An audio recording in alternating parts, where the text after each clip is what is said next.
Jeff from the Mantiques Network. How you doing today? I had a customer call me up and said, you know, Jeff, everything I've ever bought of yours, we've kept the video that you and Jim did on the product presentation for my files because I want to be able to show people what it is. So that made me think, you know what?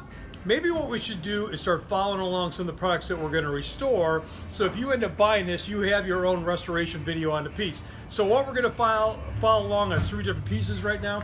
Tony's going to be working on a trade stimulator using our wood treatment, but we're going to try to make it look like a baseball bat here on this baseball trade stimulator. Tim, you might want that.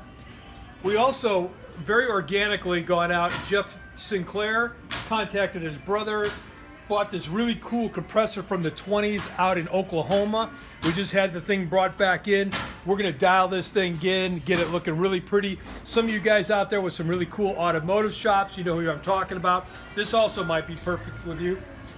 Another one is, we did a bit of video. We picked up 3 Sandy coin-operated horses, which are really popular. We're gonna make these things look absolutely beautiful. These are gonna become arcade statues.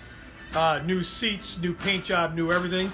And then, as you saw, Jeff had done a beautiful restored 1920s gas pump. We've got another one here because the other one just sold the other day. It's on its way to New York. Jeff's going to do this one. So we're going to follow along. I'll be posting different snippets on the progress. And if you're lucky enough to buy one of these, you've got your own episode. Stay tuned.